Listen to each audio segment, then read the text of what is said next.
Anyway. Hello, everybody. Welcome to another episode of SoFi Weekly. We've got Amit, myself, we've got Riley, we've got Tevis, and we've got someone wearing a blue blazer. Because I was rocking the double Bluetooth calls, I thought I'd go full Wall Street. Sorry, guys, I got to take this. Give me a second. No, I'm just joking. Sell it all. Sell all of it. Yeah. But put it all into SoFi stock. If Noto's buying, I want to buy. So we had SoFi earnings. We're going to be discussing that this episode. Thank you, everyone who joined on the SoFi earnings live on Monday. It's crazy that was Monday, right? Do you guys forget like that was actually Monday? I think we had a collective. We had like 300 in one stream, 300 in another stream, 400, 500 in Tevis' stream. So a lot of people showed up. Really awesome. Thank you guys for the support. And then SoFi stock proceeded to fall something like, was it 25, 30% over the next couple of days. And we're here to break down why that happened and also break down why it rebounded today, about 8-10%, coming back a little bit to normal. Also sharing an exclusive on this episode as well. Never before heard information. Okay. I didn't even know you had an exclusive. There we go. Awesome. I said it in the chat. One of the guys in the comments, what the hell is Amit wearing? But like, okay, so the contrast between Amit and Tannor's attire right now is so stark. That's what I was just thinking. Okay, so to break down what I'm wearing, because you guys obviously don't understand fashion. Start with the scarf.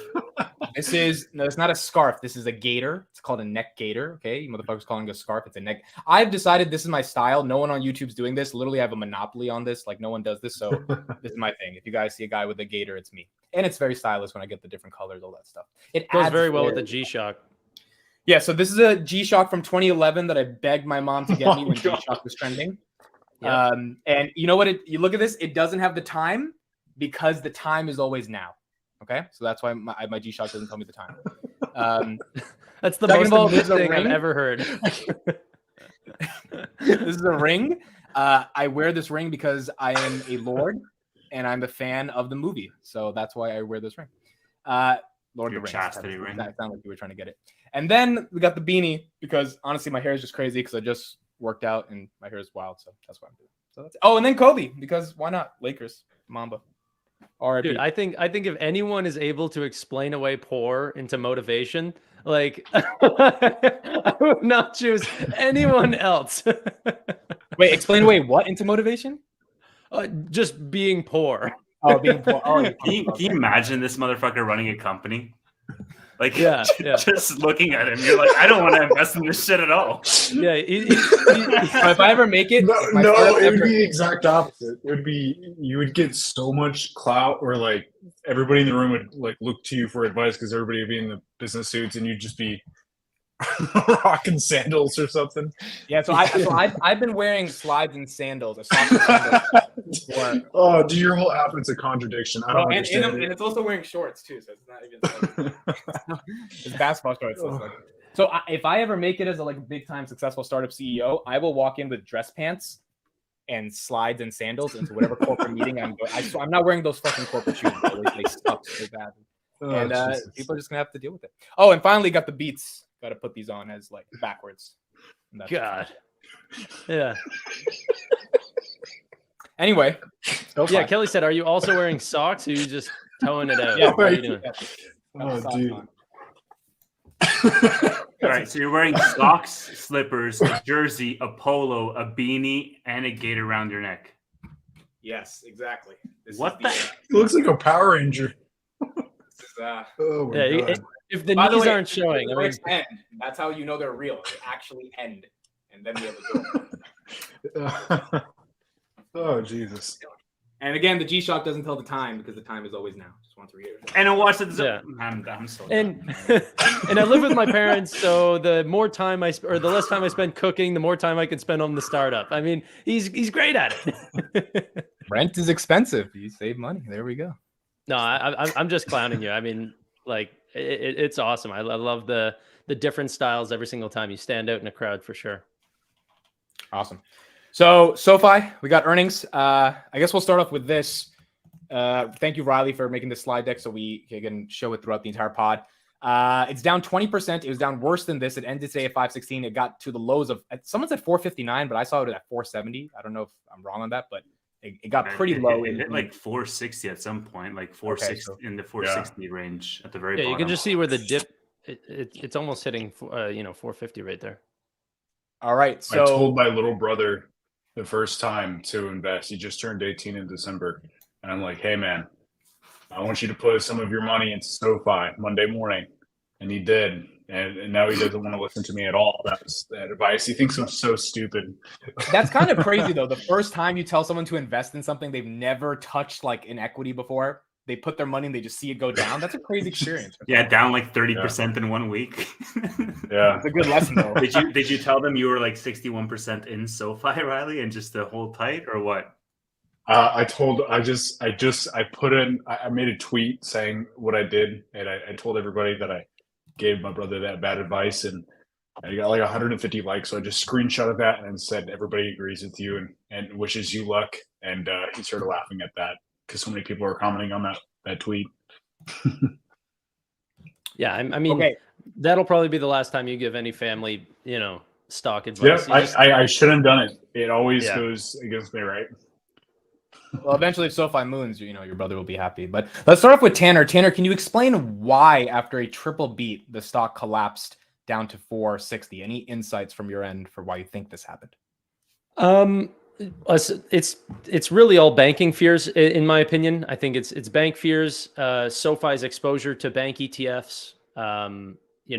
Being a part of those mutual funds or ETFs where potentially people are dumping because of banks. SoFi is just a part of that, and like the sentiment on the earnings wasn't actually bad at all. The stock ran up 8% after hours. It's just the overall market ended up hating this, and then PacWest doubled that, and then it all just came collapsing down from there. And I mean, they are a high risk company. In my opinion, though, I believe that the risk is offset by the reward. But if you're comparing it to a normal bank, like a JP Morgan or a Bank of America, the risk might not be worth it to you if you don't see the growth rates and the total addressable markets.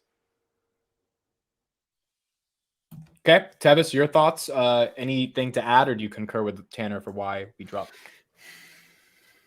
Yeah, I think macro.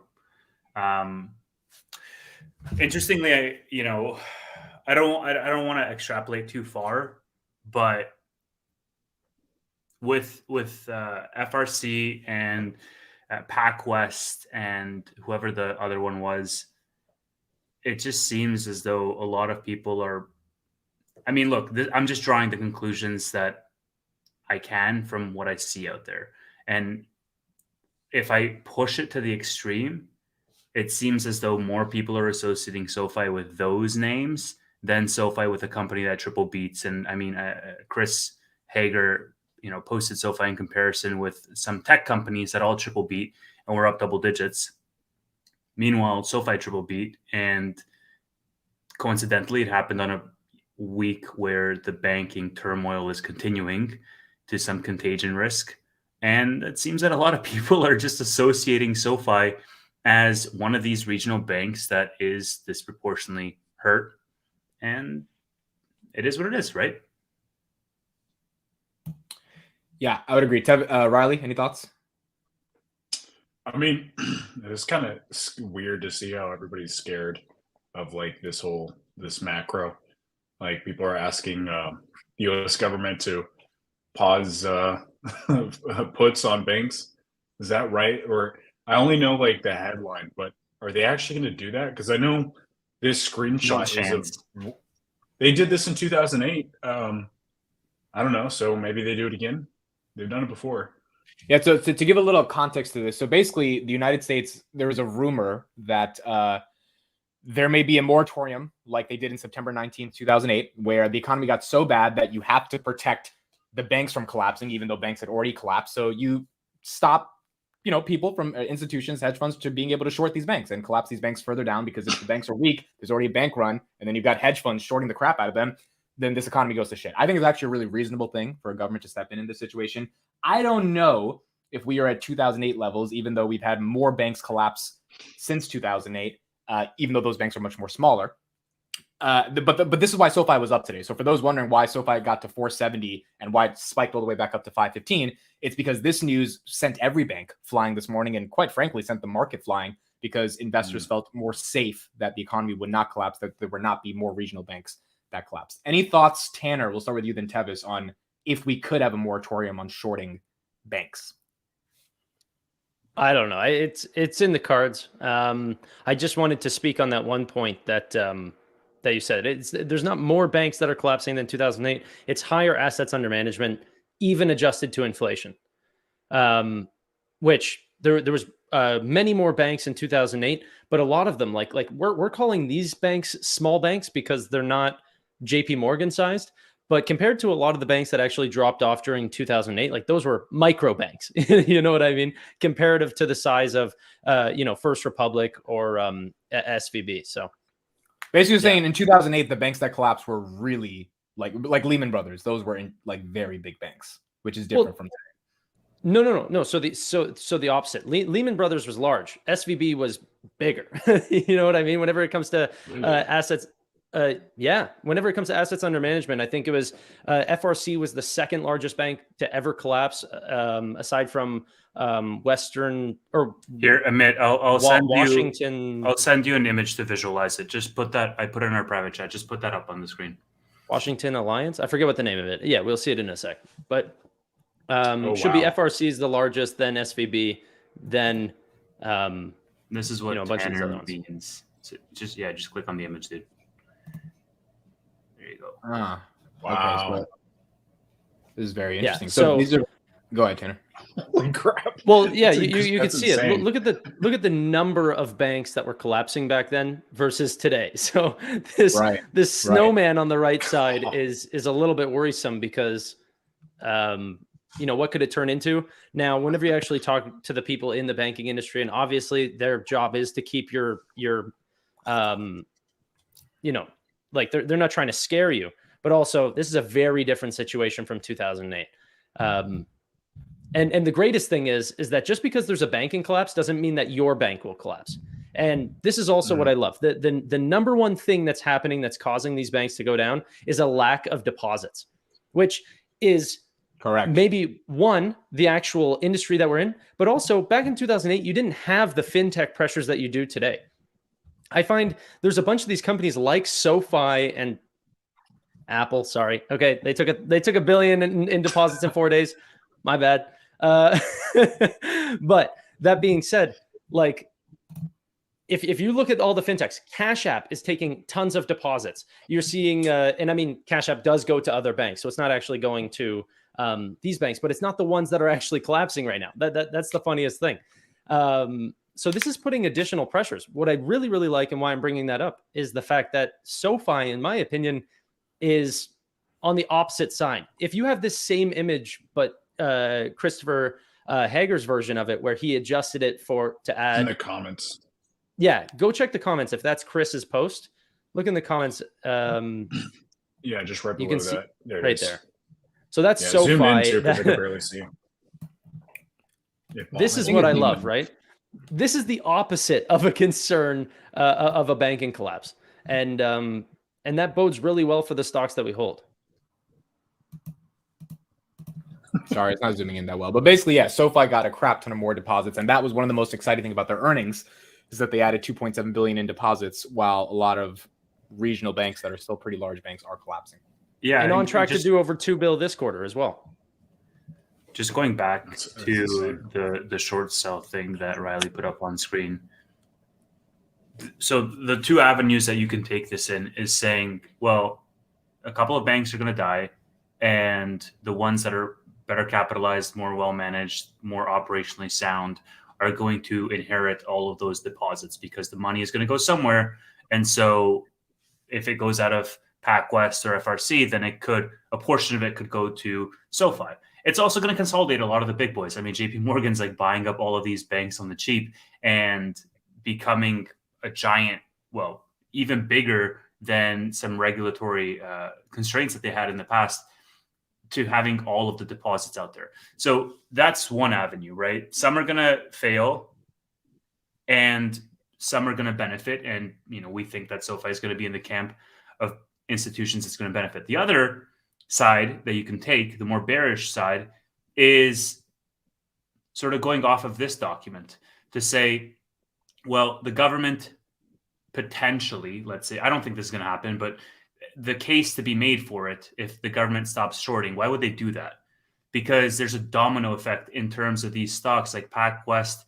They can just release one piece of news and the stock can be down 50% in after hours trading.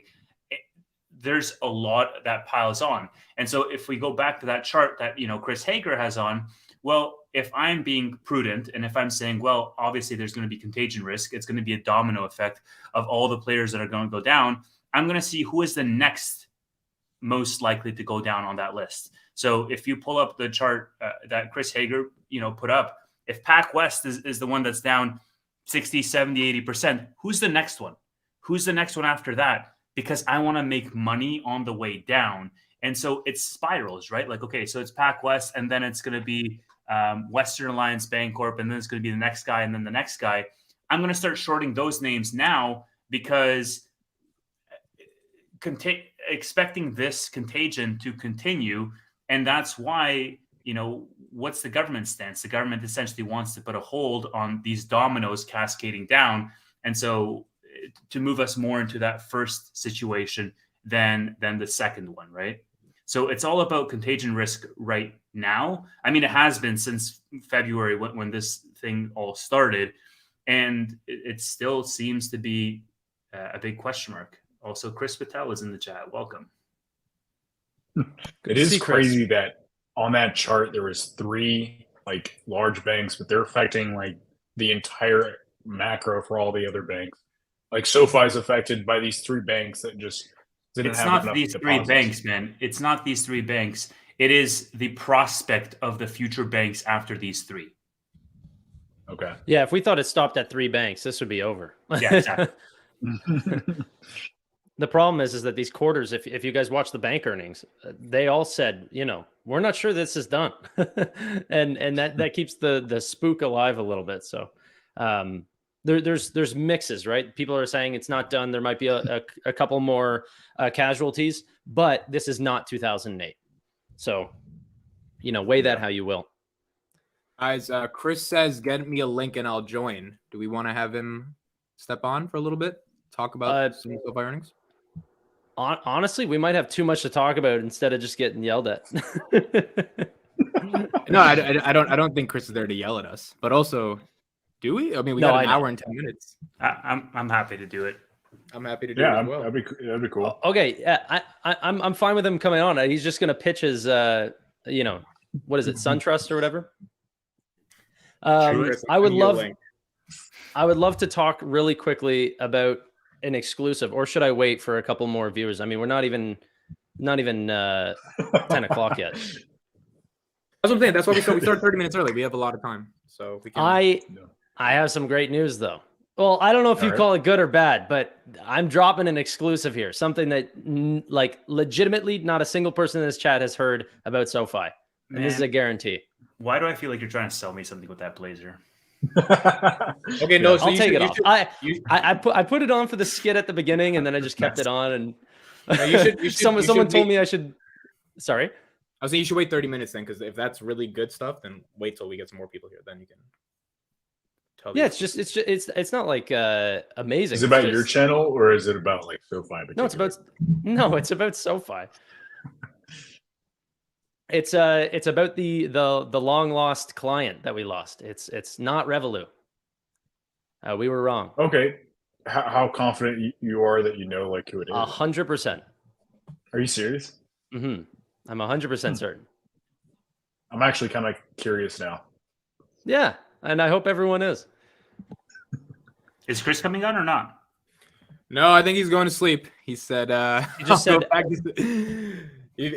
Tanner, you basically kicked him off. You're like, no, we don't want you. So he's going back to sleep. All right, so Chris. Well, I'm just saying. I'd love to talk with Chris. I don't have a problem against that. I just we have a lot of ground to cover, and I don't want to hear the bear case whenever there's like actually news. Like whenever there's a slow right, week, so I let's think go to that's member perfect growth. guest, material. Okay. All right, so let's go to member growth, and then we'll get into some other stuff, and then we'll do your exclusive stuff. Riley, talk to us about member growth. Is it good, positive, not good enough? What do you think? I've been so overly optimistic about member growth, but it looks like, and Tanner, correct me if I'm wrong, because I think you've been spot on about this for the longest time. I think it is pretty obvious that they're kind of making sure that the per quarter growth stays kind of consistent. If you go to the next slide, well, actually, I could do it. Like ever since Q4 2021, like we've had very consistent numbers. When before that, you could see it was just drastic climbs and huge like rates of growth, and now it's just very, very consistent, which is probably by design. I don't know. You would think that like if you're following a tech company or you're investing in a tech company, they would try to get as many users on their platform as possible, like every other startup in tech. But I mean, SoFi is a different situation. They have to make sure all the deposits that are coming in safely, and they can do everything safely. Tanner, what do you think? Yes. I honestly, I wasn't really listening. Did you just say Riley's voice is like not good? I mean, look, we talked about the. I was taking off the guys. blazer. I was getting comfortable. I asked you for the S&M slides, the sales and marketing, because I wanted to see like if there was a noticeable trend from Q4 2021 when we kind of like went static here on that red line. Like we haven't really had any like new growth that's over 450,000 on average. But now, I mean, like sales and marketing is going up, but it's hard to really tell like what they're spending this on. I don't know, like what do you think the strategy is? Because like, okay, so Tanner, tell me like why they aren't like focused on getting tons of users, because I feel like they could, if they wanted to, they could have like huge levels of per quarter growth, but they're trying to be consistent. Yeah, it'll cost them more money. They're trying to become profitable, and that's what the market wants to see. And it's really hard to be a profitable company and grow at insane rates. So, yeah. The only thing, and I think it is a good bear case. Truly, like I know. Here's the problem: is I know what the bull case is, and we always come on and repeat it and repeat and repeat it, and we know what it is. And the problem is I always feel like I'm coming off so bearish whenever I'm talking about SoFi now. It's so weird. But SoFi's customer acquisition costs compared to other fintechs is really high. It's similar. It's almost between fintechs and banks. It's roughly around $300 per person that they actually bring on. And that's new members. That's not even, potentially active users, which is something that a statistic that SoFi doesn't show off.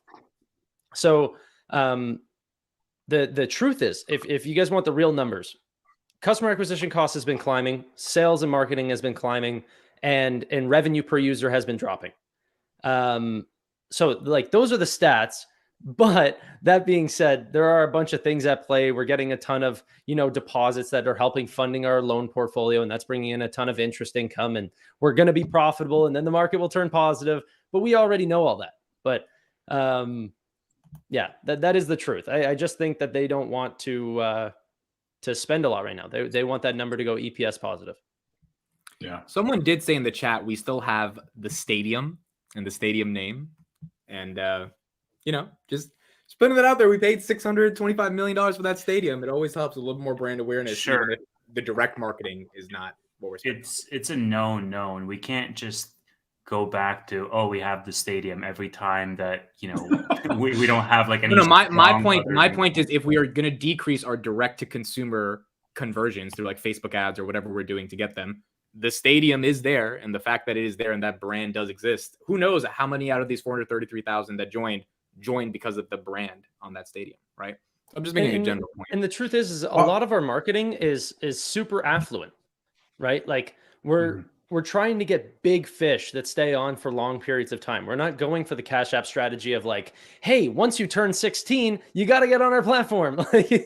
Like that's not the client that we want. We want a really affluent client. And so the marketing strategies is LinkedIn, SiriusXM, more of the affluent products where people can hear about SoFi and probably have some source of wealth or professionalism where they're making a higher income. So with that, though, costs more. So let me ask you this. So our cost of acquisition is going up. The revenue per user is not going up. Why do you think that is? And what do you think the solution is, like in SoFi strategy? What are they trying to do to combat this, Tannor? What do you think? I don't know if I know that much about them. I think a little bit of everything, right? Diversify through different products, go direct deposit. See, the direct deposit strategy is so smart. That's the one thing I feel like people just brush off because they see it in normal banking, but they don't see it in fintech. And direct deposit users are such high paying customers, like for SoFi, because not only does it lower the cost for the loans that we give out, but then they also end up taking many more products as well. So SoFi Plus has been the largest strategy I find that they're doing, and they will spend a lot of money to make you a direct deposit user. Here, if you're a direct deposit user in the first 30 days or whatever, we'll give you $250 flat fee, right? That's after referral fees. That's after all the marketing to get them, TV spend and everything like this. So those are high costs. But how and it's not an instant gratifying payback. Like Tevis pointed out during the live is like, it'll be a 12 to 18 month or even 12 to 24 month payback period on their client acquisition strategy. But a direct deposit client stays for much longer than that. That makes sense? Yeah, I really think right now SoFi's offering is kind of limited. Like we haven't really got that one-stop shop thing completely right. We're still paying for licensing and honestly, I mean, that's the biggest reason Amit doesn't use the app is just like, it's kind of like the app kind of sucks and the products, like I'm guarantee you Amit doesn't check his app every day. No, bro. But bro, if he were to, it takes like 30 seconds to load up Face ID. I'm just like, bro, this is a tech company? Like, yeah. What is this? Dude, that is weird. Every like 6 months, it gets like really fast, and then it just bogs down over time, and then it gets really fast. So I don't know what they're doing, but I'm hoping to see like some sort of like big improvement and start monetizing the customers. Because like once you actually have like 10 million people all logging into the app, there's something you can do. Like it doesn't even have to be banking oriented. It could just be like referrals or just like a subscription inside the app to like for a financial calculator or tool. I know nobody's gonna want to like actually buy something like that, but there's just so many ways to monetize. So it is weird. I just want to know what their strategy is. Very curious. Yeah, and it's hard to know, and maybe we can get an insider on one day. But yeah, That'd be really cool. Yeah. Okay. Lower SB or Tannor, do you want to do your exclusive? You want to do that now? Then we'll get to this. Do you want me to do that now? Yeah, we got 300 people here. Might as well. Okay. So Tevis Tevis will know what I'm talking about here, but maybe not the others. But anyway, I know a guy and or gal. Anyway, they came out to actually affirm us that it wasn't Revolut that actually dropped off because they were listening. I think they're listening now. That it wasn't Revolut that dropped off. That was more of a red herring or whatever. It was Current. We lost Really? Current. Yeah, that was the client that dropped off. Which I don't know. I don't actually know the member counts on those.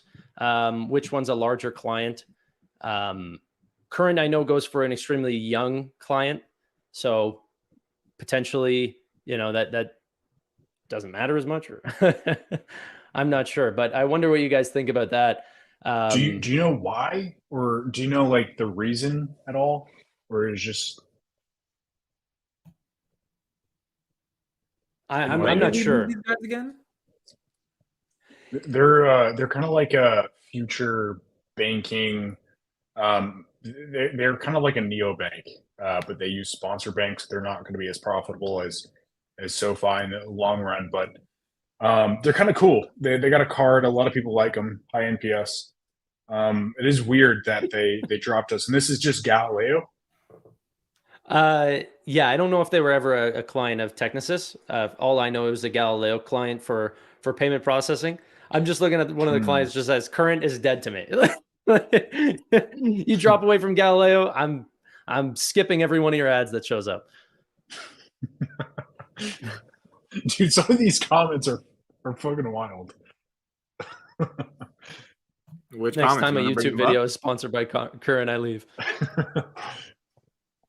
Matt says, "I'd let my wife date Riley." I don't know where that came from. That one's just... Oh, that's a lot better. I thought you were saying that you would wife one of us, like you were going to marry us. Cool, Matt Money. Ooh, put up Jason's comment. Put up Jason's super chat. This is an interesting point. The best way to know who Galileo's clients are is to see who they are following on Instagram. I have a strong feeling those are who their clients are. Never thought about that. Well, actually, Galileo has been on Twitter for a very long time. They might be following prospective clients or something, but yeah. Okay. Interesting. So I remember Anthony Noto one time saying that clients do end up leaving from time to time, and that he's a firm believer that their business will, have a harder time succeeding without Galileo's technology, which I thought was funny. Very, very bold statement, So, but okay, so I haven't heard of Current. I have zero context on who they are, what they do. How have you guys not heard of Current? No. Yeah, pull up their webpage. It's a nice. I've seen ads for them. I would say Revolut is bigger. I don't know. I've heard of Revolut, and I know they're quite large. They're like 50 billion, 40 billion market cap, something like that, out of the UK. But anyways, I might be totally off on that. I think. Do we know who probably? Do we know who Current went to if they dropped Galileo? Because that's an interesting distinction for us to like. The first questions I ask are, why did they leave? Where did they go? And, does the person or does the company that they are now with have something that Galileo lacks? And if so, what? Yeah. Yeah, I don't know. That's a good question. Maybe they went to First Republic. No, I mean, I would only be speculating to say it's probably the Bancorp Bank. A lot of fintechs deal with them, but I would just be guessing. I just remember Current because there's an article. There's an article here. It says why neobank Current left its main tech provider for Visa. The challenger bank Current has broken up with its technology and payment processing provider and is connecting directly to Visa. On the screen? I'll send you all a link because I just boom. How credible does that make that source, eh? Wow. Visa. It was like October 2022. Yeah, and that would time up about right. Yeah, so the move makes Current more nimble and will enable it to roll out new products more quickly. Its leaders say. Last week, for example, they launched cryptocurrency trading in the Current app in partnership with the Current crypto custody provider Zero Hash. All that is okay. So the real tag word is Visa DPS, which is wild. I want to know what that is because that's what they left Galileo for. Yeah, wow. Interesting. And Tannor, how did you figure this out? Did you just research? No, sources. I people from the chat are very, very nice. They reach out and yeah. I said this last episode too. I'm never divulging. Is that the word, divulging? That sounds wrong. Divulging. Isn't a Divulging, yeah. bulge like your cock or something? Like it's different, right? Divulge. Okay. Yeah. Divulge, Bulge. not divulge. Bulge is different. So there's two strategies.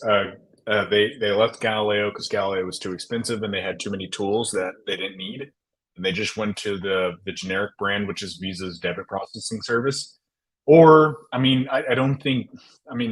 Why would Galileo exist if Visa can do it all? So maybe they're just trying to save money. That could be it, because Current's not really that, like, they pay a ton of licensing fees. They don't do it all in house. They have sponsor banks and everything like that. So maybe they're just trying to make it cheaper. I don't know. Two ways, I guess. Yeah, I'm not sure of the specifics of why they did that. I mean, maybe they lose out on a lot of the fraud or risk services or something like this, but maybe they realize that the actual services that they used at Galileo were not needed, and so they just went straight to the payment processor. I'm not actually sure how that works. So very interesting. Interesting. That is a really good take. Let's move on to stock-based comp. So our friend Chris Hager, data-driven investing on Twitter. I predicted SoFi stock-based comp. Oh, wait, I just got some news. Wait, I'm going to cut you off. Okay. Can we get like a little breaking? Yeah, no, this is breaking news. I was just told they were the second largest client behind Chime. Wow. So, yeah. So Galileo's second largest wow. client, Current, left Galileo to go to Visa as a result of Visa's debit processing service being faster. Bro, dude, look at this link. I guess they actually have Galileo's name in it. Some person or some entity knew that it was Galileo that Current left back in October 2022. That's a really important source.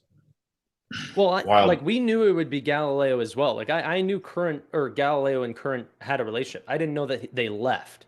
That's the thing. If I had read that article, I would have told you that was Galileo, but I didn't even. You were really fast on that. Yeah, that's wild. That's really crazy. Yeah. And so, oh yeah, let's go to SBC. So Hager said it would come down by at least 5 million in Q1. It decreased by 6.75. As a percentage of revenue, it peaked at 27.5 in Q4 2021, but now dropped to about 14% of revenue. He says SBC will continue to come down in both absolute and relative terms in the coming quarters, which ultimately is good for SoFi. So any thoughts on SBC coming down, and do we think it can come down another 10, 15% before the year ends? I forget what the projection was. Easily. Mm. Dude, 10, 15% from easily. Revenue is just going to go up, right? And then that's the goal. Yeah, right? Like, they're not going to have like a quarter where they're up 30 or 40% year over year, and then they're just going to be like down year over year. Barring some like force majeure event, but revenue is going to go up given the current trend. Stock-based compensation is going down given the current trend. It's been going down for 4 quarters in a row now. So, 10 to 15% lower from here for SBC. I don't see that being too much of an issue. Yeah, this just shows they're a bit more fiscally responsible, trying to get SBC to keep coming down. And that's the most important thing for shareholders, since we want to see that go down. Okay, this is a good slide. So this is a comparison of some of the biggest tech companies to report earnings this week. Obviously, SoFi is not at this level anymore, but it was down 24%. Uber, Shopify, Datadog, Lemonade, they all reported. And, SoFi had some pretty inline projections with a lot of those. They beat on EPS more than 3 out of the 4 companies. And they beat on revenue growth more than 3 out of the 4 companies, but their share price was down 24%. So again, today would have been really bad if this moratorium, not even news, it was a rumor that didn't get leaked. There was one Twitter account, that girl, Genevieve or something on Twitter. She got like a couple 100,000, or I think at this point it's probably 1 million views on that tweet. And that probably started spreading like wildfire. And a lot of people decided to get out of their puts or their shorts on banks today. So obviously that news helped a lot in disguising this. And here's the big news of the week. CEO Noto threw $236,500 at the stock. Riley, your raw thoughts on Noto buying? It's like a great morale boost. Everybody loves it when he does it. Um, I don't know. It does seem like he's doing it opportunistically. Like when the price does go down, he does make big buys. Tannor was 2 days off um, when he called that Noto was going to bounce a buy, and he got pretty close. So Yeah, I think supposedly we're all kind of. supposedly I was in I didn't even know, but there was like a grace period 48 hours after or the 2 trading days after that he's not even allowed to buy. So the day it opened up, he purchased. Oh, you were muted, Riley. I was just saying, wow, yeah, no, it was spot on. I feel like every time it dips down, Noto buys. It's like the most reassuring CEO like of any company. I mean, look, that's a really big piece, Riley, that you just mentioned. The Noto handicap on SoFi is ridiculous. The fact that Noto in himself, just not even his abilities as an operator, but just as a cheerleader of the company, putting his dollars behind the company, his own personal dollars, not any type of SBC, that has become a handicap on SoFi, being disproportionately, skewing towards the bull side than the bear side, because you're going to make the arguments, right? What are the pros or cons of SoFi? And you're going to list them all out. But then let's say we compare Palantir with SoFi, just as a random example.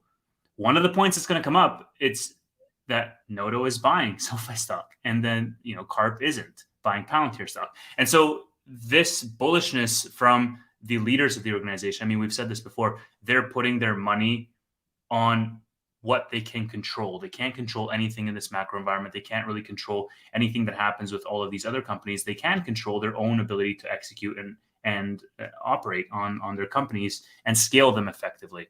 And so it really does become a huge point towards the bullish side to say that Noto is continuously buying every time that the stock dips under $5, because he knows what he can achieve. He knows the team he has. He sees. Can I give the devil's advocate to this? Yeah, absolutely. Go for it. Well, 236,000 is not a lot of money for him. Sure, it's not his first buy. Hold on, I didn't even finish. That's a small part. That's what a lot of girls have told to me many times in my life. Hold on, I didn't even finish. Go on. Anyway, go on. I'm not surprised. No, I know you're not surprised. I was very surprised. The second thing is, I was like, what? You didn't finish? Second thing is look, it kind of looked like a pity buy, to be honest. Does no one in the 310 people here feel that it was like shareholders are mad, stock's at 470, let me throw, I mean, if he bought like 200,000 shares, and we know he can, 300,000, 400,000 shares, we know he can, that's pocket. We don't know he change, can. right? Hold on, I'm not even, hold on. Again, girl didn't finish yet, okay? He can buy a lot more. Yes, he can. He can buy a lot of fucking stock, okay? The guy's loaded. Or like, what's he worth? What's he worth? He's been buying a ton of. If he's been averaging down from $9, and he put $10 million of his own money on the open market. You don't think he has more than 236,000? He has. I know he has more than. But what I'm saying is, like, first of all, I think his net worth is estimated to be around $100 million. Okay, we don't know 200,000 out of 100 million. Yeah, but how much did he make from Twitter though? That's first of all, 40 million of that is already tied up in SoFi. Okay, you got 60 million left. I know, but we don't know what that is across all of his stocks. Okay, his house, Tannor, investment. This is his baby. We are his shareholders. Sell your fucking jet or whatever your money's in and buy some more fucking stock if it's that undervalued. Yeah. Look, my point is. I mean, tell that to Carp or any other other. Here's my point. See, I literally never got to finish. Right, this is my point. The bull case for Carp not buying shares is that he knows that he can do. As in, he knows the company can perform. He don't need to kind of throw this pity thing. Now, I obviously agree with you, Tevis. Like, yeah, Carp should buy shares. I agree. I wish Carp was buying shares. But at some level, it's also like the guy's just buying it to get people to shut up. Okay. Like, imagine if Noto didn't do this. Is what I'm trying to say. Oh, can I present the counter argument? Go ahead. and then I'll cover up the counter argument. So, okay.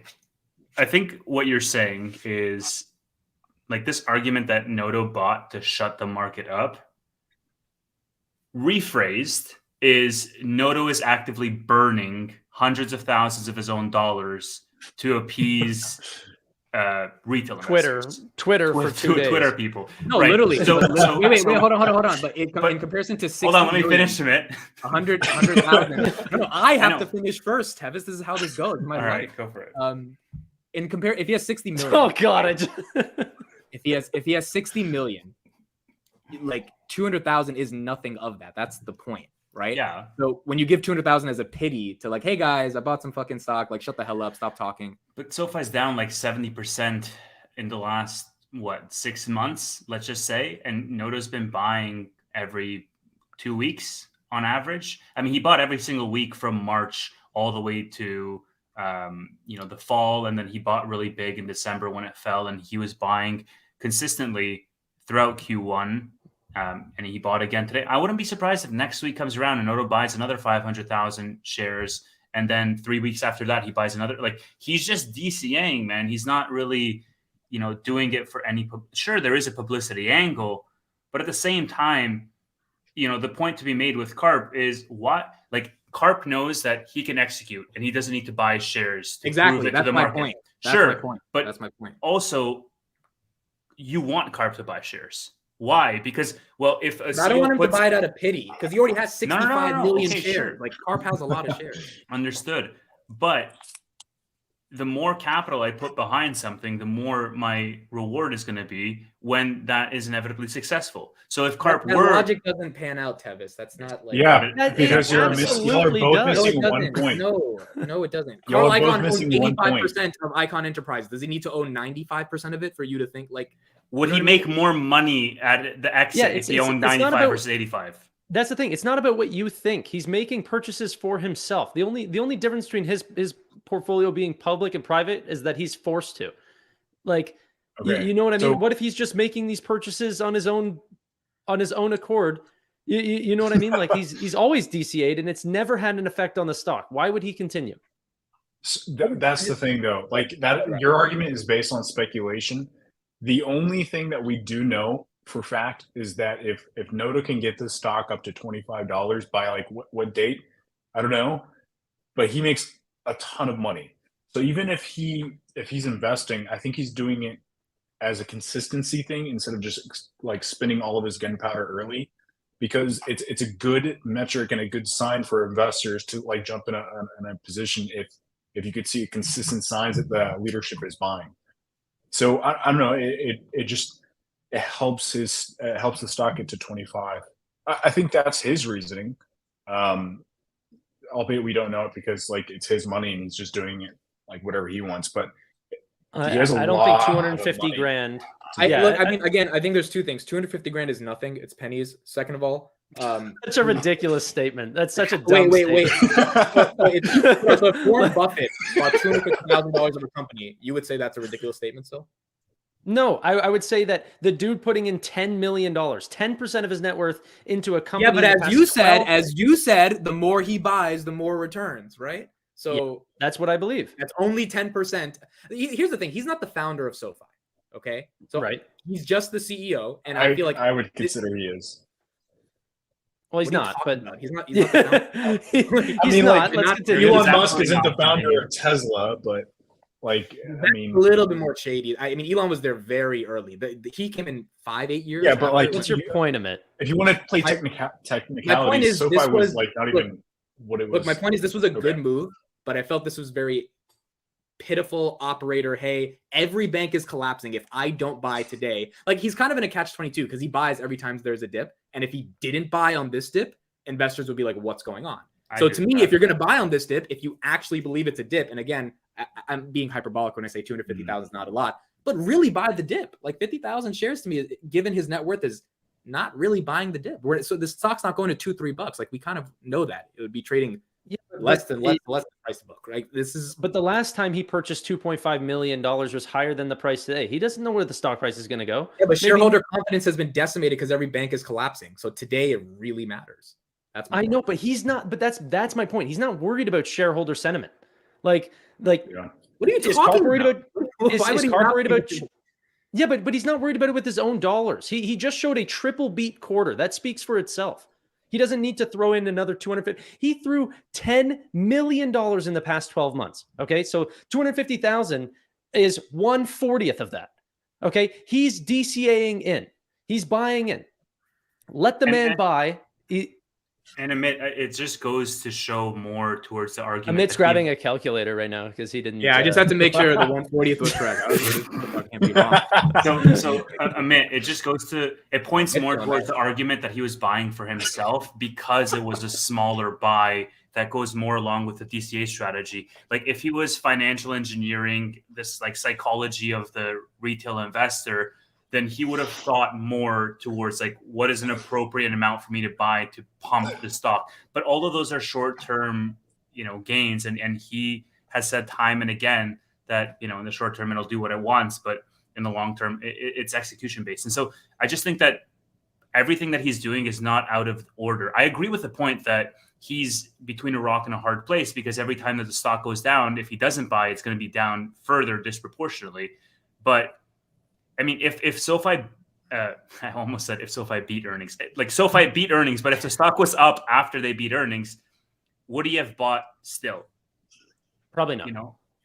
Let me answer this from a different chat. Sir Joel Hoff says, I honestly am struggling to listen to Amit much more. I find the rest of the group to present very thoughtful opinions and analyses where Amit does add no value to these dialogues. Just look at how he's dressed. Like, what do you expect? No. What do you expect? No, I think like one thing discourse, like, I mean, one thing is like look, I'm not the only person that's been saying this. I was talking to some other people. It's not the best argument, but it's just something to think about. That's all I'm trying to say. Yeah. It's like there is something to think about this. It's an interesting, at least to me, a discussion to have versus, Noto bot. It's great because we can say then we're done in 2 seconds. But if we can kind of think of it from a little bit more of a different perspective, that's the only reason I want that. Obviously, it's bullish. It's good. I'm not 100% like I don't get all excited whenever Noto buys the same way I did the first time he bought. Like whenever a CEO first buys in their company, you're like, oh my God, things are about to turn green. Now as he's just DCAing in and get used to it, I go, oh, Noto bought, right? I tweeted it. Like I knew it was going to come. The same thing for every single dopamine hit. You can just apply the same formula. You get a huge dopamine hit the first time around, then the more it happens, the diminishing returns. Right. But I still think if the company is about to go under because the student loan personal loan portfolio is getting too large, defaults are rising, and it's about to actually collapse, there's no way you're just continuously throwing in burn money. You know what I mean? Like it's all too much money for it to be pissed away. That's fair. Well, so he makes $1.4 million a year. So okay, let me just double tap on that point that Amit brought up, Tannor, and just to sort of back him up on that, to say that look, Anthony Noto. Wait, Tevis, you said you're going to back me up? Yeah. Okay, so for the first time in my life, I will let someone finish. Go ahead. Okay.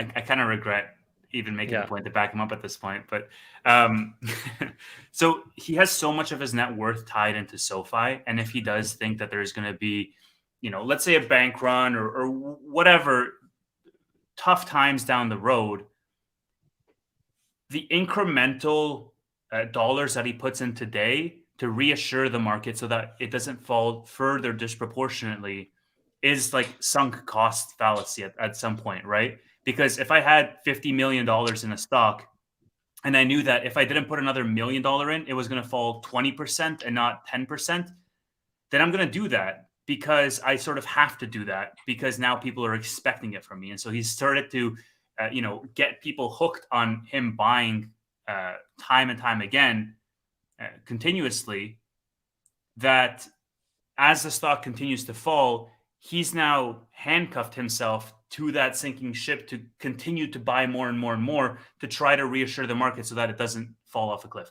That would be the argument that I was making, with regards to the sunk cost fallacy. I do think that it's more along the lines of just the normal DCA strategy, but,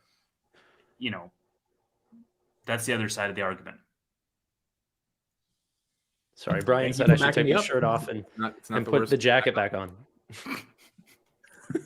Why did Tannor take off his jacket, put it back on, Daddy? Okay. Yeah. On a bender tonight. Brian's also the guy that sends crucial information on every single one of my videos. He's even gotten to the point where I tweet out, I'm like, yeah, there's going to be a great video tomorrow. And he's like, crucial information. Loved it, watched it, enjoyed it. It's out in 24 hours. Can we, I don't know if we have any other topics. We could transition to the topic of your video, Tanner, and discuss that. We're not going to talk about the Apple, 4-day thing. That's exactly what his video was about, to an extent. It was about Apple. Tevis. Looks like we get who didn't watch the video. Yeah, that's the opposite of crucial information. Tevis, Tevis, when Tanner uploads, he uploads like twice a week, right? So these are precious uploads. Maybe no, once a week. Probably. So you don't take the 10 minutes out of your day to watch. And he texted us in the chat about this. You don't take the 10 minutes out of your 7 days to watch the video. Sometimes I do. No, there should be no sometimes. You should watch it every time. You know what? I watched your video today, and that turned me off of YouTube for the whole day. I was just like, I can't do. Can we give a plug to my video? Can we give a plug to any other videos? Dude, I don't like. Did you drove to your local park to record it? Why did it have to be outside? Because it's outside. That's what I love the grind. Why were you wearing golf pants and your fucking neck thing? Bro, Tevis, I don't think you get it, but this is how I get girls. I don't have Brad Pitt looks, so I have to be a little bit more eccentric with my personality. They do it different in Jersey, man. I don't know. I just look at Dex's message in the chat. I bet I'm not reading that, bro. I'm not reading that shit. Oh my god. I'm not reading that. You got to throw it up on screen now. I mean, don't throw it up. Oh god. I don't know what that is.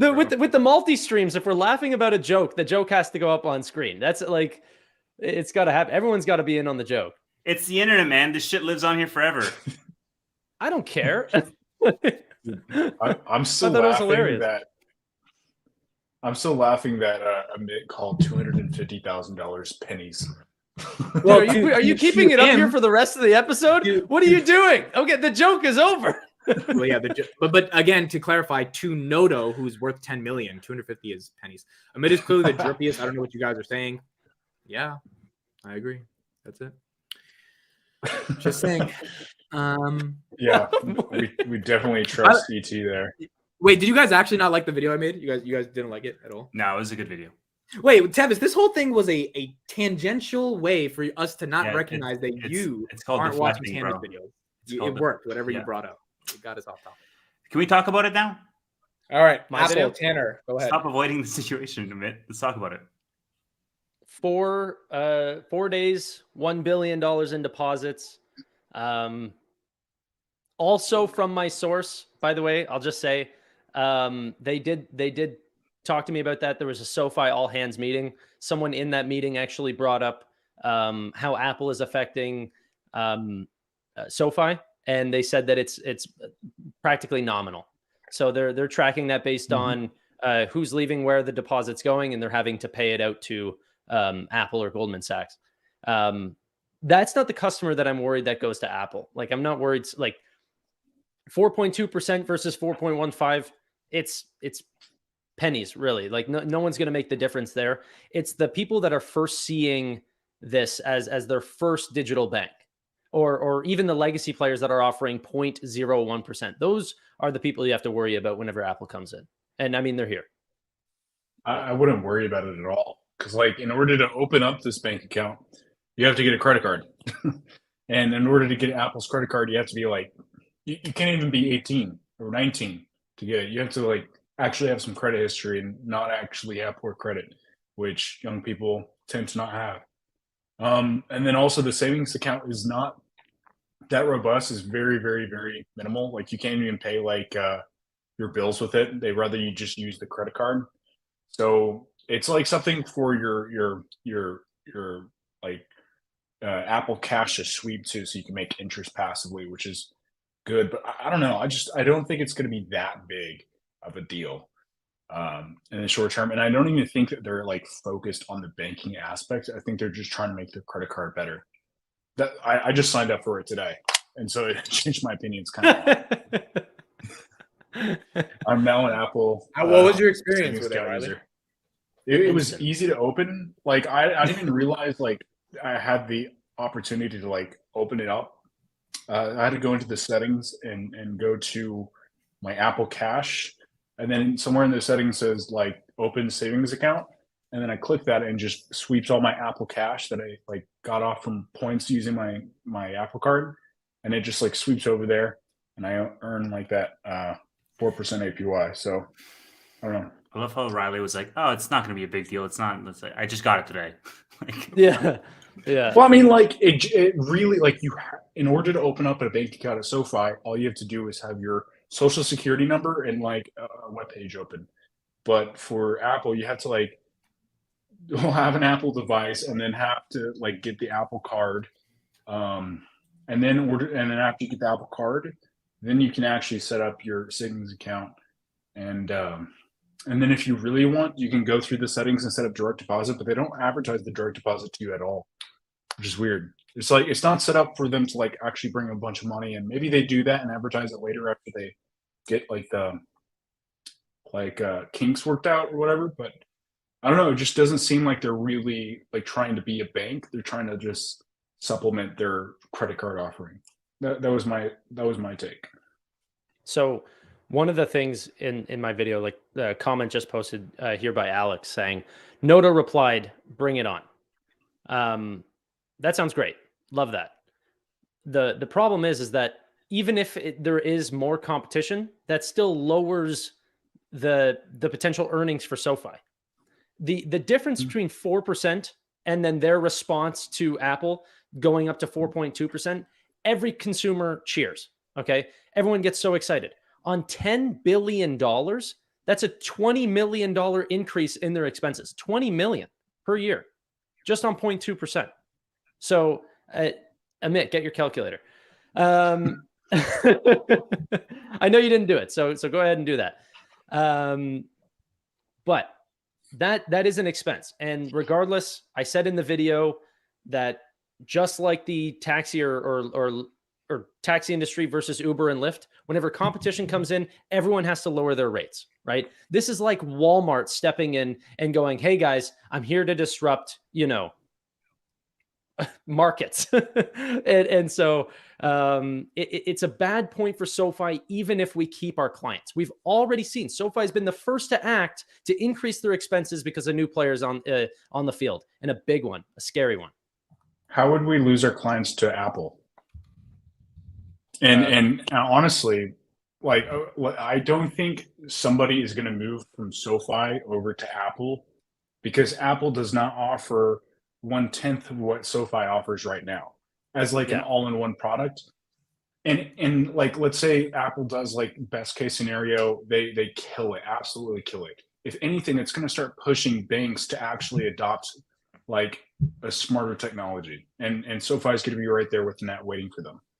Hopefully, but they can't adopt the one technology Apple has, and that's hardware. So I'm not worried about SoFi's clients. Yeah. The problem is SoFi has no clients. Like 5.6 million users is nothing in the grand scheme of things whenever you're up against the competition that has 2 billion active devices. Well, and so I'm not worried that they're going to take their clients. And honestly, I'm not worried for SoFi. Like everyone keeps getting my point wrong. I'm not worried for SoFi. I'm still a large investor in SoFi. I'm not an investor in Apple. I'm worried about the large incumbent banks, and it is going to increase expenses for SoFi. So Tannor, are you going to sell SoFi because of this Apple news? No. So why let me just add one more thing to Riley's question. It's not a zero-sum game. In other words, it's not like black or white, either Apple or SoFi. You're the perfect example of this. You are, you have a SoFi credit card, you have a SoFi account, but you opened an Apple one as well.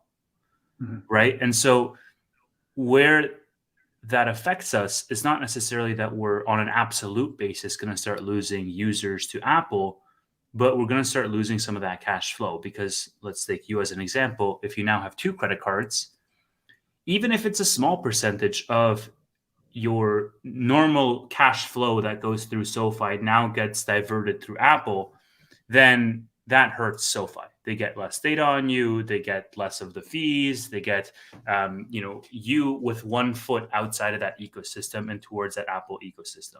So you don't need to absolutely cancel and fully close one account to go to Apple. You could have both products, and SoFi could still be hurt disproportionately by that. And especially SoFi, because you said it yourself, Apple is only accepting the best of the best from a credit score perspective. And who do we also know that does that? SoFi, right? You can't get, a lending club, customer, let's say, to go into the Apple ecosystem. There's a chance that they might not even get accepted. Their credit score might be too low, let's just say. But SoFi is renowned for having that high quality borrower who would be eligible for that Apple card and would be someone who, is financially responsible enough to have two credit cards. And that will hurt SoFi because that same person can now have two credit cards, whereas prior to Apple, since they had one. I think, but like SoFi has way less to lose compared to traditional brick and mortar banks and also regional and local municipality banks. Like they're going to be losing a lot more. And whenever they smell like the fire at their feet, they're going to have to modernize or die. And SoFi is going to be there. And Noto has said this from the very beginning. Like that's their strategy. They're working towards like building the infrastructure. That's why we're like vertically integrating everything. So if anything, like if any banks are poised to get hurt by this whole Apple news, it's not going to be SoFi that's going to be feeling most of the heat. It's going to be those brick and mortar banks, and they're all going to be running to SoFi for a solution. Because how are you going to stop the bleeding if Apple is actually going to just eat everything? Look, I think there is so many different camps that you can be in whenever you're considering this new competitor. Okay. Some people online were saying, you know what, this is just great for SoFi in the way that just adoption for digital banking will grow, right? Whenever people get the option directly on their Apple or on their Apple devices going, hey, by the way, we can store your money online.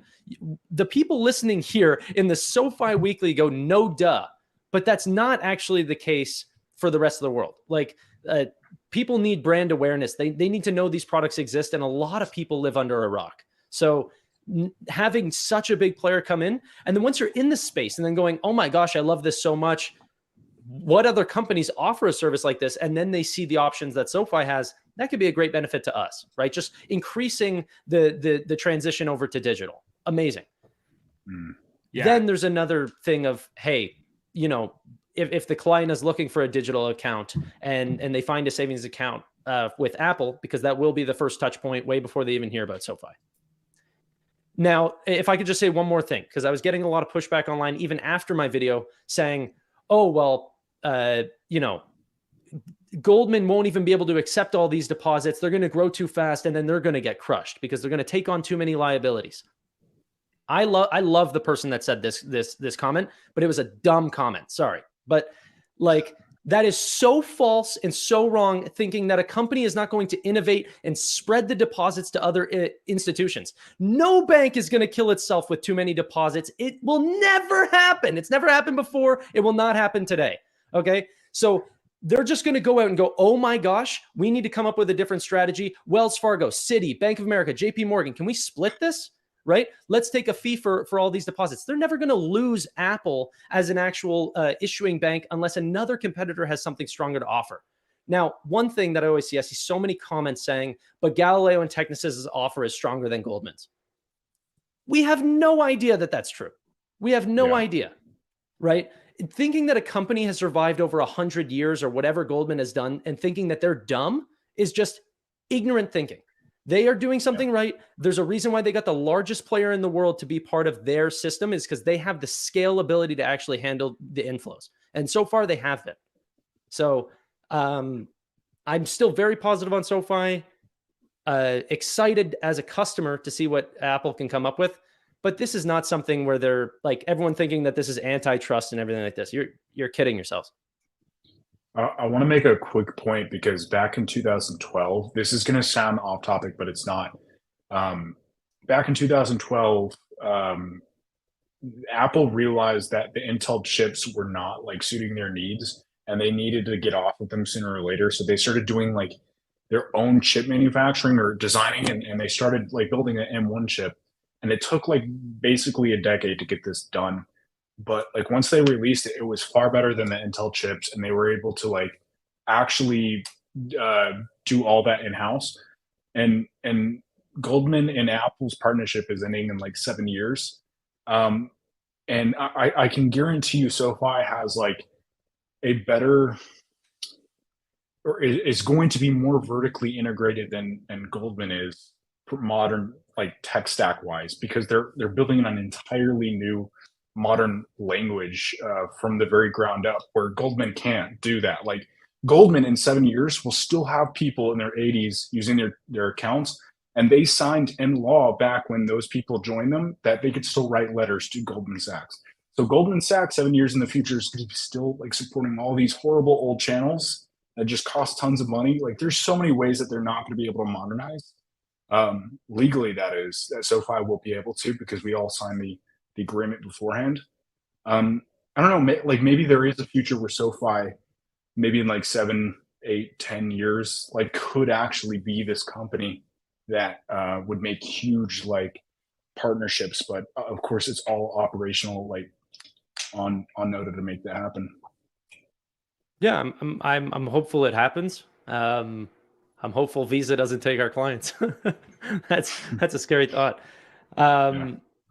Really quickly, guys, I wanted to ask you if you guys would be interested, by the way, because people are, well, one person in the chat is asking me, but would you guys be interested in doing the Nubank earnings together, the earnings results, as a live stream, the same way we did SoFi's? I think I'm When doing is it? something that day. He doesn't even know what day. I think I'm busy. No interest, eh? What day is it? May 15th. Yeah, I'm not doing that, bro. Sorry. That one day. Where's that good? Everyone go to Yeah. Tanner's channel on May 15th. He will be live streaming the Nubank earnings and discussing the implications of that towards SoFi. But I will not be there. We did the Lending Club one. That was fun. Oh, you did Lending Club with Tanner? Yeah, I saw a portion of the block one that he was doing. Yeah, I saw a little bit of that too. Mm-hmm. Yeah, so if that's also something I wanted to bring up. It's actually on my other screen. I wanted to talk about blocks inflows. Like, so talk about where people are running away from their banks and throwing it into other institutions. Just Cash App, you mean? Cash App. So they got a massive spike in their inflows. Here, let me see if I can share this for you guys. But this is what I mean. Like, people are really people feel safe in their digital institutions. And the funniest thing is that Block's not even a bank. So they're just putting it in with other banks. If you could throw that up a minute. He's still doing 10 billion or 0.2% on 10 billion. That 200,000 makes sense. It's like, Wow. yeah, the Cash App stuff was really interesting to me, bro. That was I mean, this goes against Hindenburg's argument, unless this is fake as well, if we're supposed to believe that, right? You know? Yeah. They said they brought up one thing during the quarter saying that they were worried about fraud, right? And they said as a total expense for their operating expenses, their fraud and risk management systems, they spent 5x the amount as a change between 2020 to 2023, a 5x difference from the actual overall operating expenses. So absolutely crazy that they're really, really trying to be as, official or whatever you want to say, like trusted brand. And what's also funny, what goes against SoFi's argument is Cash App's savings product was one of their fastest growing products this quarter. Okay. Cash App savings. What's their APY on their savings product? I don't know. 4+. 0. Really? Nothing. Not zip, nada. And people truly, this is what I mean about brand awareness. Like if you know the company, people don't shop around as much as you think they do.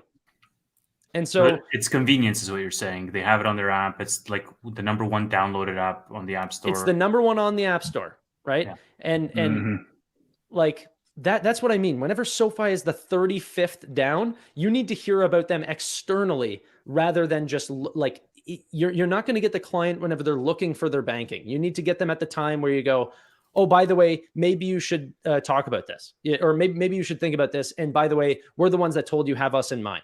That's a much more expensive strategy than the ones that are going, oh, I need a new bank. Is there anything online? And Cash App's right at the top. That's why their customer acquisition costs are some of the lowest. The only company that's under that is Nubank. Just saying. So like, this is also what I mean with the Apple strategy going back as well, is that if like, you know what they're going to see even before Cash App is Apple's. That's a scary thought.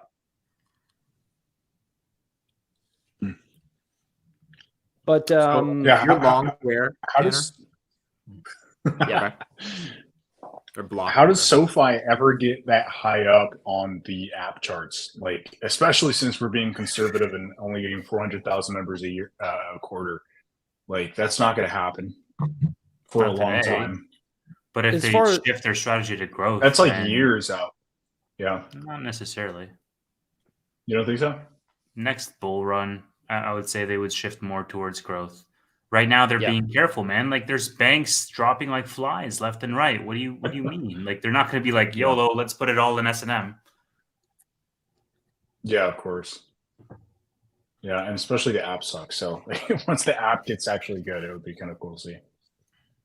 And someone put in a comment here. SoFi is also waiting, for their back end.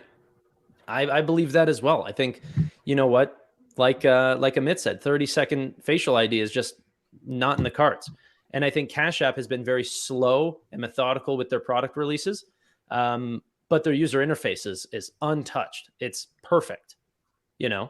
So it's whatever strategy you want to pick. Do you want to pick the Cash App or Robinhood strategy of like UI is the key to success here, and the user experience is absolutely key? Or do you want to pick the strategy of, hey, let's launch every product, let's maximize return on investment and try to just make a profitable company, and then we can worry about fixing it on the back end? I think both are successful, but yeah. Do we want to take some questions? Let's do questions. Last question 10 minutes. Time. Shop questions in the time. Do you have any that I don't see any? I think SoFi's waiting to update their back end. Well, yeah, we just Throwable put up a question. If you can put we haven't talked about that in forever. I'm kidding. We've talked about that like every pod ever. My big question for you all: when we inevitably go into a lowering rate environment, what's the next innovation draw? SoFi was on APY early. That's a good question. What's the next incentive when rates drop? We buy another stadium. Okay. No, I'm just kidding. Tevis, what do you think? You're asking the Canadian that doesn't have the app. Wow. All right, so let's think it through, right? API drop, personal loans is going to get hurt. Home shift to home and student. Yeah. Home loans and student are going to increase, but that's just on the lending side, right? Yeah. Savings rate is going to come down, right? The APY on their savings account is going to come down, on their checking account is going to come down. That flow of deposits is probably going to get more constrained than it is right now. SoFi is going to be spending more on sales and marketing. Financial services at that point will be profitable. Probably they're going to have enough data from Relay to be able to leverage that data in an interesting way. So, I mean, AI is the buzzword du jour. So I could see them playing somewhere there. Also, considering the fact that, let's say a year from now, 2024,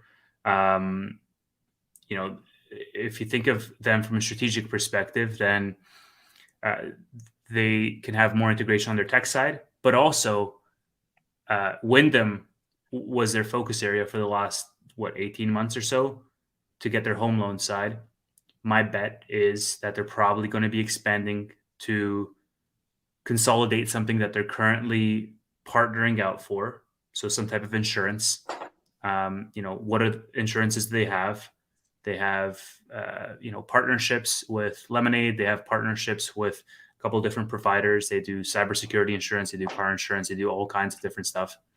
If I'm thinking of a one-stop shop, then probably they're going to try to consolidate, or that's where their headspace is going to be, try to make an acquisition of a player in that insurance space, and then just bundle all the way through.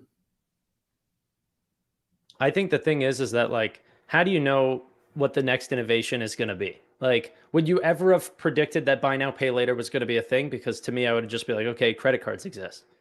You know what I mean? And how would you know that that's going to be such a sticky product? I'm not smart enough to know what the next product's going to be. There will always be more. I think that people can innovate. That's one thing humans are really, really good at doing. They love change. You know what? I always had this idea to start a software company for finance, and I'm going to pitch my idea now because I've decided I'm not going to do it, but I still want the service. So, Amit, you do this, okay? Why doesn't Google or Apple Pay have the ability to just tap to pay and then pick one of my credit cards that has the best cashback? Bro, oh my God. So one of the early investors I raised money for my startup, he's like 29, 30. He's a couple years older than me. He put in 10,000 in my startup, and this was his idea. Now, he told me this 3 years ago, exactly what you said. You tap it, and then it's an app that pulls up so it would be an app. It wouldn't be Google or Apple, right? But he would make an app that creates the credit. And then if you're at Costco and the app automatically knows you're buying this is going to give the best return. It just goes with that versus you having to manually do it. He never executed on it because like he's busy and stuff, but he really thought the idea had potential. I agree with you. That's a great idea. I have a bucket of cards and I always get like a little upset whenever I'm like, I purchase something and I go, oh my God, I could have got 5 more cents going with this company or with this card instead. It's such a good idea, bro. Isn't that like, if you think about that, that's an infrastructure consideration, right? Like it's going to be a headache to start that from scratch. So it makes sense that the most likely candidate to make it is somebody that already has, they're already working on the infrastructure, AKA Galileo, right? If Galileo is already a payments processor linking all of these, they can just scrap a GUI together and have all of the other providers on the back end that it can just aggregate, right? Yeah. The one thing that I always thought for why it didn't exist was that if it's a bunch of credit cards, how do you know what bill to pay? And that customers could get mad if they didn't see like the, you purchase something and then, it's on your TD thing, or it's on with your JP Morgan card, or it's your Amex. Maybe that's why, because it doesn't seem that difficult. Why I don't get why Apple or Google hasn't created it. Because if Amit's friend or whatever and myself have had this thought, then a million people have had this thought. Like it's definitely like what a lot of banking futurists talk about. A lot of people believe that credit cards are going to be disrupted, or the way that we look at credit cards are going to change. Because I mean, like we don't need plastic. We have the phone. It's way more secure. And then also in the future, it's going to be conversational banking. A lot of people think like you're going to talk to an AI and like, hey, like what is my I don't know. They'll go through your bank and get all your data and give you like wise advice. Tevis, why are you laughing, bro? Why are you laughing? Are you laughing because the manager comment? Yeah, dude, I was like, what? I'm not answering that question. All right, there's this dude who's asking how many SoFi shares we're having. Not answering that. Hello, Amit, Tyler, Riley, Tevis. Why is that funny? I don't know why that part's funny. Because my name is on this. My name's on the screen. Oh, your name's not Tyler. Oh, fuck yeah. Oh yeah, that's right. Oh my God. Yeah, I mean, look, that's no one has to say how many shares they have. Everyone has their own amount of shares, but yeah, it's okay. Before we get off this topic real quick, because Tevis gave a lot of his we're done in 5 minutes, Riley. This is like the last topic. Oh shoot. What I want to change is I want social investing. I want to be able to send money all over the world through one app. I want to be able to cancel subscriptions inside the app. I want an actual AI chatbot that actually understands my finances and helps me like get my money right. And yeah, and then also, I also want to get rid of that loan button on the freaking SoFi page. I want it to be able to customizable like home screen. I think all of these like improvements, I mean, these are things that no other bank has. It'd be really cool to like be able to have an app that does what banks can't, Is anyone going to use SoFi Travel whenever it comes out? I think it's in beta right now. Oh yeah, forgot about that. Yeah, for sure. I'm gonna definitely use it.